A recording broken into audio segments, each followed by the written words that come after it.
Great, so I'm going to talk to you today about New Horizons, which was a mission that NASA funded a long time ago now to go to Pluto, and our encounter was in July 2015, so getting on for nearly sort of a year and a half ago. And the first thing I'm going to talk a little bit about, though, before we kind of get into New Horizons, is how scientists use the beyond, how we think, how we try and operate in the beyond. And so the first thing that we think about is, now don't get scared, it's okay. Right? I'm going to talk you through this, we're going to be good. So this is the electromagnetic spectrum, and this is the bit we can see, right? We see blue and red. That's kind of okay. And then we know about X-rays, right? We go to the hospital, if we have a broken arm, they X-ray our arms. And we use these, and we use the UV, so that's the ultraviolet light that gives us sunburn. Gamma rays, we can think of those, and we think of those as being bad things, but actually we can look at stars using gamma rays.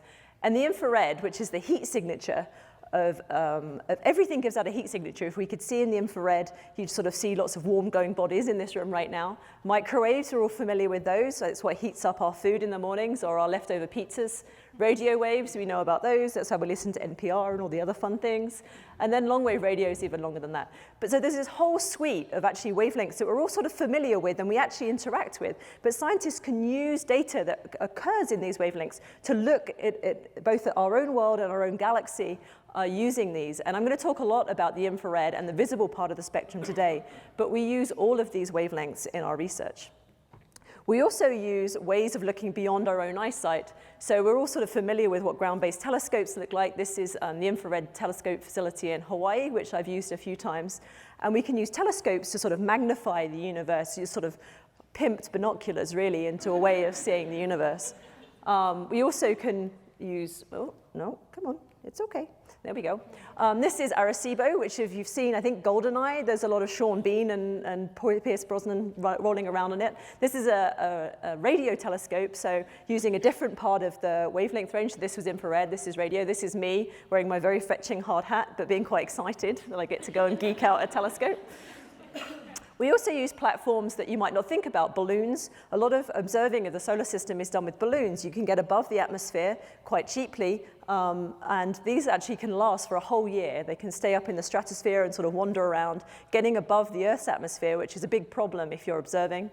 There's lots of gases between us and space, and they kind of add to the noise of your signal, so we can use balloons.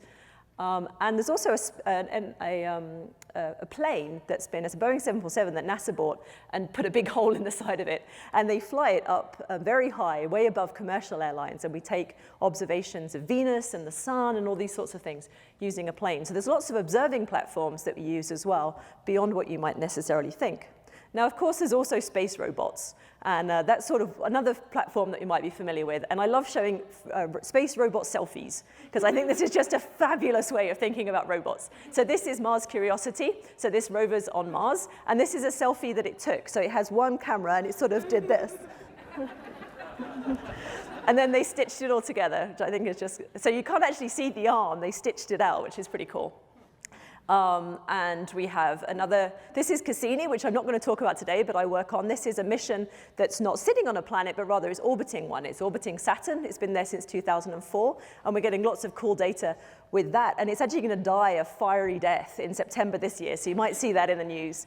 There's a little satellite called Enceladus that orbits around Saturn, and we think there might be life on Enceladus. So instead of letting our spacecraft, perhaps in the future, hit this little rock, it's sort of a bit like Star Trek, you know, do no harm.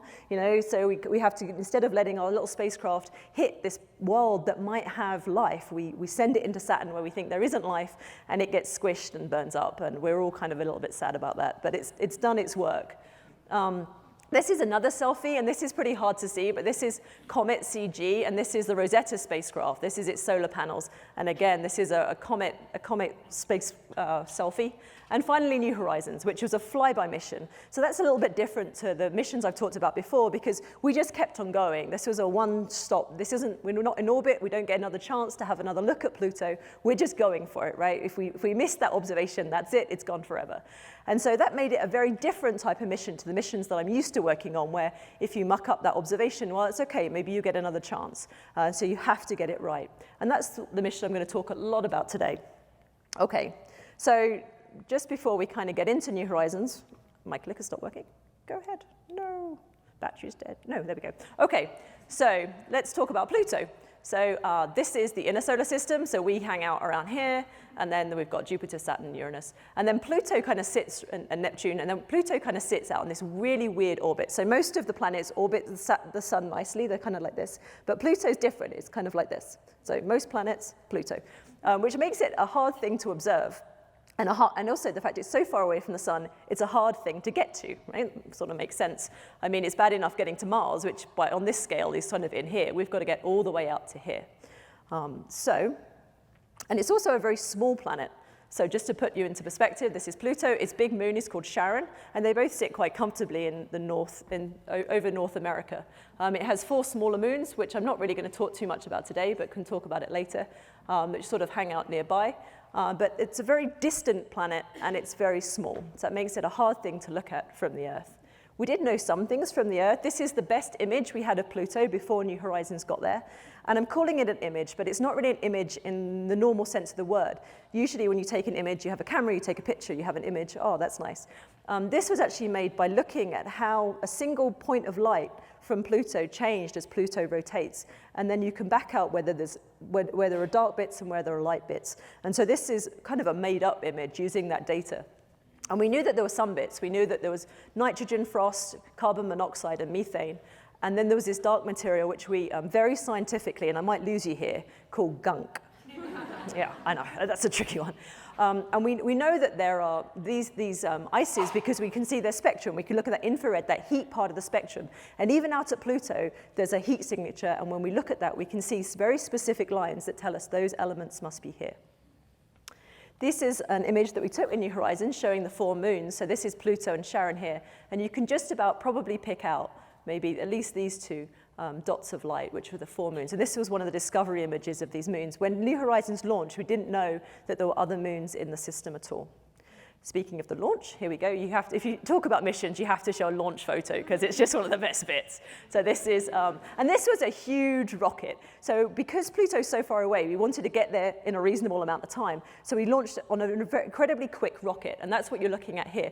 This was the first time that Boeing and Lockheed had worked together to make basically the biggest rocket they can put together. And it was the fastest launch we've ever had. This was our trajectory, so the colors are just different years. So you see 2006 to 2015, and you can see where the different planets were as we go past them. So, you know, we passed Jupiter in 2007. We never saw Saturn, Uranus, or Neptune. They were in the wrong part of our orbits, and then we crossed Pluto's orbit in 2015. Going by Jupiter was a nice test, actually, because you've made your instruments, you think you understand how they work, then you put them on an enormous rocket, you shake the heck out of them, and you send them out into space. And so it's good to do another test, because you can't assume that everything survived that process. So when we went past Jupiter, we were able to take a bunch of photos, we were able to test all our systems. But then you can see 2007 to 2015 is a long time for equipment just to sit out in the cold darkness of space. And so we did occasional calibrations, but it was a long time between the first test and actually using our equipment. It's like having a camera system and then leaving it on the shelf for 8 years, picking it up and taking the photo of your entire career with that camera. So a little bit dodgy. All right. So this was our encounter. So we're coming in. I said already, Pluto's at an angle. You've got to keep that in mind. So this is our trajectory. We're going to fly this way. Pluto and Charon are here. The sun's kind of hanging out over this side. Oh, this kind of got... So there's shadows back here. And we wanted to make sure that our trajectory passed through those shadows. And that's because it gives you a very specific type of observation. I'm going to show you some of those results in a little bit. The other thing that's worth noting is that our spacecraft flew through Charon's orbit, and this was done on purpose. So Charon's the other side of Pluto during our encounter, but that's because as Charon moves around, it kind of gravitationally attracts all of the dust, all of the crud that's flying around through space. And we were going very fast. We were going 14 kilometers per second. So that's about 9 miles per second, which is pretty quick. So if you hit a grain of sand at that speed, you could damage your cables, you could damage your spacecraft, you could damage all sorts of fun stuff that you don't want to do. So by flying through Charon's orbit, we thought it was a clean part of space. And given that we don't know much about Pluto, that seemed like it would make our odds of survival that little bit better. Okay, so this was the image that I showed you before. This is our best image of Pluto. And this was our best image afterwards.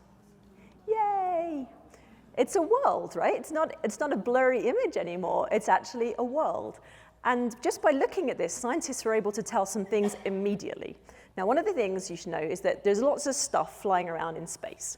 And when that stuff hits a surface, it creates a crater, right? So we see craters. It's a little bit hard to pick out, but there's a good one. There's some more up here. So if you don't see craters, it means that a surface is very young. Something must have happened to change that surface. And we see that on the Earth all the time. If a meteorite hits, say, our ocean, the water will just envelop it and you don't see a crater. If you have a very old crater on the Earth, wind and other erosional effects will have changed it, and so maybe you don't see it anymore.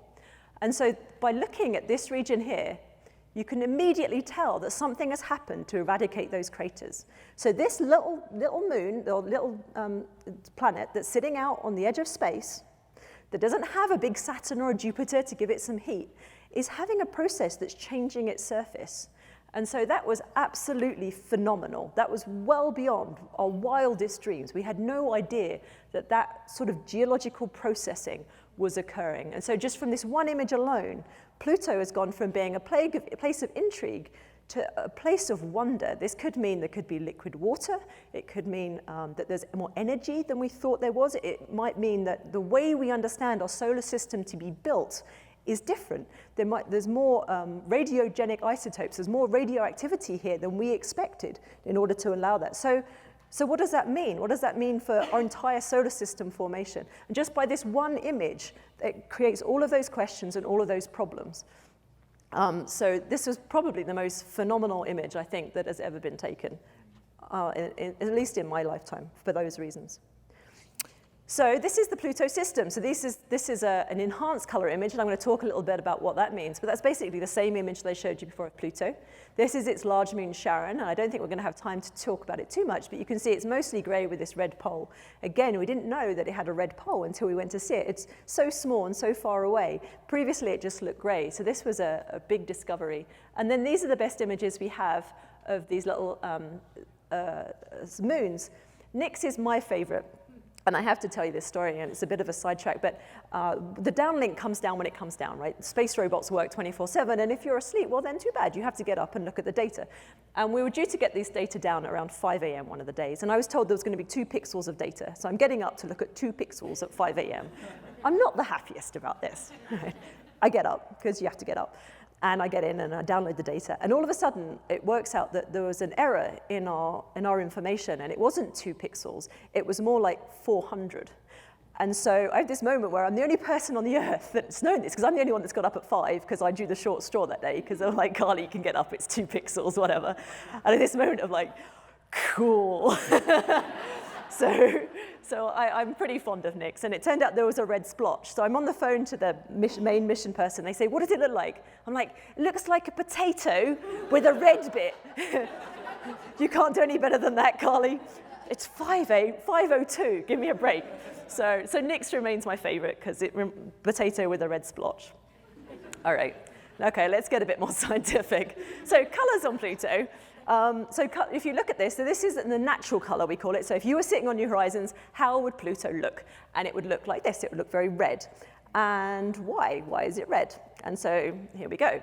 So UV radiation from the sun, the same radiation that would give you a sunburn, even though Pluto is a long way away, still hits Pluto. So UV radiation comes in, as indicated by this arrow, and it hits the surface. And the surface is made from a lot of hydrocarbons. And one thing that happens to hydrocarbons when you expose them to UV radiation is it makes this space gunk known as tholins. And you can see that this is made in the lab. So it's just taking hydrocarbons and exposing them to UV radiation, and it turns red. And the longer you expose it to UV radiation, the redder it gets. So again, just by looking at this simple image, you can think of the darkest terrain as being the oldest, because it's had the longest to get redder. Okay, so old, new. So again, just by looking at this image, you can tell a lot about its surface age. And we call this area Cthulhu. It's older and darker terrain, and this is known as Tombaugh Regio, or Sputnik Plana, and it's younger and brighter, relatively crater-free. Now, I talked a little bit before about how your eyes are actually quite a bad way of looking at the solar system. It's a bit hard to see, but we have 3 color receptors in blue, green, and red, and they cover this part of the wavelength range. But with space robots, we can extend that region. So now you can see these solid bands, And we can extend, instead of just between this wavelength and this wavelength, we can see all the way out to here with our space robot. And when you do that, the natural color, that like brown looking color, you can make pretty pictures like this where now you're really seeing differences in the surface. And so each of the different colors here is telling you the composition there is different. Much like on the Earth, right? The concrete's gray, the sky's blue, the grass is green, and things are different because they're made up of different stuff and the way they're interacting with sunlight is different. And so just by looking at this now, color image, you can tell just how many different elements, different compositions there are on Pluto. One thing that I think is particularly interesting is this area called Sputnik Planitia. That's that heart-shaped region. And this is just a zoom in of that region. And it's actually a topographic low. So this is a topographic map at on the right-hand side. And all that this is showing is the darkest stuff is the deepest. So it's the lowest. And you can see this is a basin, basically, with very steep cliffs around it. That's why it goes from black to white very quickly. And that's just showing you the topography kind of goes like this. So a basin with the darkness. And it's filled up of all different types of ices. So this is methane and nitrogen and carbon monoxide and water. Now, this is basically showing you, so this is a map of Pluto, and you can see that there's a big heart shape, methane, there's half a heart of nitrogen, there's half a heart of carbon monoxide, but no water. And if you're a scientist, this is basically telling you that all of these ices hang out in that heart-shaped region. This is where they're all centered, and it's because it's low down, and it's because it's this basin, and it's able to, and it's very reflective. So it's instead of if something's light, it reflects the sunlight, and so it's able to remain cooler. So that's kind of a big repository. It's like a big sea of ices, whereas the water kind of fills in all the rest, basically. There's a lot of water ice on Pluto. And at Pluto's temperatures, it's so cold. Water ice is like rock. You can build mountains out of water ice. It's so, so cold. So you think of water ice as being the rock, and then these other compounds that on Earth would be gases. Carbon monoxide is a gas. We have carbon monoxide detectors to make sure that we don't die in our sleep, right? On Pluto, you wouldn't need them because it's so cold, it's all going to be frozen out anyway. You'd have other things you might kill you, but not the carbon monoxide. Nitrogen, we know, is a gas, and that hangs out in our atmosphere and is pretty inert. And then methane, we all know about methane. So I think if it was being created by cow farts, the cows would be hanging out and thing. All right, I think we need to move this along. So now this is that same heart-shaped region. I'm just going to zoom in. And one thing I kind of want to get to, and I hope we have time, is that we can see these ices and they move around. They're like glaciers on the Earth because the temperatures of Pluto are cold, but for these ices, they're only just cold enough to freeze them. And so what you're seeing here is a boundary. So this is that basin, that's that topographic low, and these are the cliffs. And you can see that the nitrogen ice this is an obstacle, and it's able to flow and kind of create eddies around these surfaces. So even though it's ice, it's kind of like sloppy ice cream ice, Like, so, if you tip an ice cream, it would sort of wiggle its way and flow. It's the same kind of deal. And we see that here too. So this is now across sorry, I just zipped through that one. So we were looking up here, and now we're going to look over here. And you can see that this is kind of a highlands. These are actually made of water ice, but they're kind of high ridges. And the softer nitrogen ice is able to flow down and kind of create this big eddy, kind of comes into this basin and kind of swirls around. I think, and this is just an animated version of the thing we showed before. Now I've got one more mountain that I kind of have to talk to you about, and it's this one. And it's a bit hard to see. And one of the things that struck us very quickly was it's a big mountain with a hole in the middle. Now, does anyone know what a big mountain with a hole in the middle is called on the Earth? Yes, 10 points to everyone in the room. But on Pluto, there's no lava. It's too cold, right? So this is a cryovolcano. It's a water ice volcano is what we think it is. So this is kind of that same imagery projected looking down at it. You can see that the type of terrain around it is very, very different. So it's a kind of a different thing to begin with to its surface. And there's the hole in the middle. This is just the topographic map, and you can see the same thing. So there's two close together. I'm showing you the image of this one, but there's another one south of it. So the blue area is just showing there's a hole, and then the red area is a topographic high, and the same here. This isn't quite as low, but there's a high and then a low in the middle. And we don't see any evidence for it going off right now. We don't see any evidence for recent outputs. But in Pluto's recent history, and when you talk geology, recent can mean millions of years, so keep that in mind. But like recently, Pluto probably had some form of active volcanoes. And this is the largest cryovolcano that we've seen in our entire solar system. All right, we're kind of getting towards the end. So I told you we were going to go past Pluto and then we're going to look back. Right? And this is one of the first of the look back images. And I think this is, again, just one amazing image. So just by looking at this image, before you do any science to it, you can see Pluto has an atmosphere. Right? That's what all of these little haze layers above the surface are. And we didn't know, as scientists, whether there would be an atmosphere when we got to Pluto. That was a question. There were some models that said yes, some models that said no. Sometimes some scientists actually got angry that we weren't going faster because they said the atmosphere would be collapsed and then you'll be sorry. But there's an atmosphere. We can see that just by looking at the image.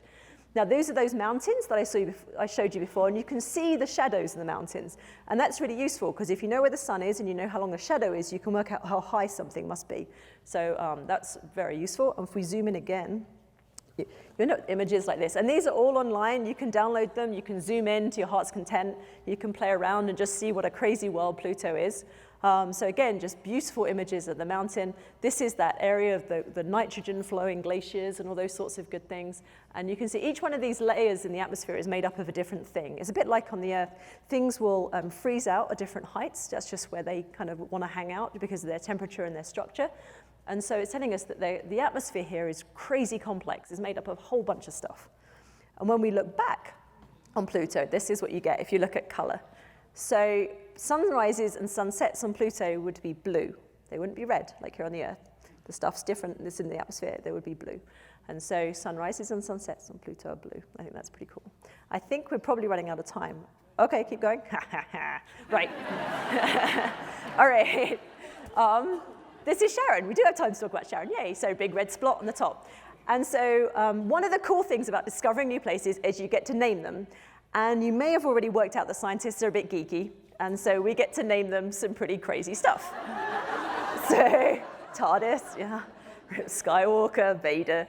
So I do a lot of work on the North Pole of Sharon, and it pleases me greatly that I get to moan about Mordor. Like, there's lots and lots of jokes and lots of memes, and one does not simply measure the color of Mordor, et cetera, et cetera. And so that's kind of a fun thing. And so one of the ideas here is that, so you can see it's red here. Why is it red? It's a good question. There's also a big impact crater. So one of the ideas was maybe whatever hit it happened to be red. There's red stuff. You kind of have to ask yourself, the chances of something hitting exactly at the North Pole, well, that happened to be red. Like, sure, I mean, stuff has to hit somewhere. Statistically, at some point, it's going to hit red. We had an image that was taken in Pluto Shine. And I'm not showing you today because it's kind of a complex thing to explain, but basically light comes in and it hits Pluto, and a small amount, by the time it gets to Pluto, that's a little amount, right? And then it reflects some of it, and of some of that hits Sharon, and of some of that, we detected it. So we could see Sharon in reflected Pluto light, which is an astounding thing to do. It took a lot of images. We had to add them all together and stack them, and even then the signal to noise is pretty low. But you see redness at the South Pole of Sharon. And what we think this is I showed you Pluto has an atmosphere, and all atmospheres get lost slowly. And Sharon's able to grab some of that atmosphere. And the pole on Sharon is the coldest place, and the atmosphere gets stuck at the poles. And this stuff, we know this. So what happens when the stuff from Pluto gets irradiated by UV light? It becomes space. And this is space gunk. This is Pluto's stuff that has been irradiated on Sharon and become space gunk. All right, New Horizons isn't dead yet. We've done our encounter. We went past Pluto, but it's going out to another target known as MU69. Yes, I know, it's a very catchy name. And this is the details of MU69. We're going to get there in January the 1st, 2019. So New Year's Eve, 2018 is going to be very boring and sober. But it's going to be a bit of a party for us on New Year's Day. We didn't actually fix that time at all. That was just the speed we were going and where it was. It came out on January the 1st. And it was like, really? Okay. Great. So this is the size of it. So I already showed you the size of Pluto, and this is the size of our next target. So this is Boston, and this is Providence. I guess someone on the East Coast made this, because I don't actually have a good sense of how far that is. But it's 20 miles across. And that little comet, see, the comet I showed you before, Rosetta doing a selfie, is down here. And I have to include that because my husband worked on Rosetta for a long time. So I get to say, even our small thing's bigger than your thing. So, yeah, just so I can include that. So, and this is a great piece of graphic art. It's a bit hard to see. Can we turn the house lights down just quickly or not? Is that? Okay, well, if you want to come see it afterwards. This is a great piece of graphic art that was done to promote New Horizons for this encounter. So this is an artist's impression of what we think that target might look like. New Horizons with the sun behind it in 2019. And so kudos to all of you guys that do this stuff, because I certainly couldn't make this, but I know how to analyze the results when it's there. So thank you for everyone's time and attention, and if we have questions and time, I'm happy to take them.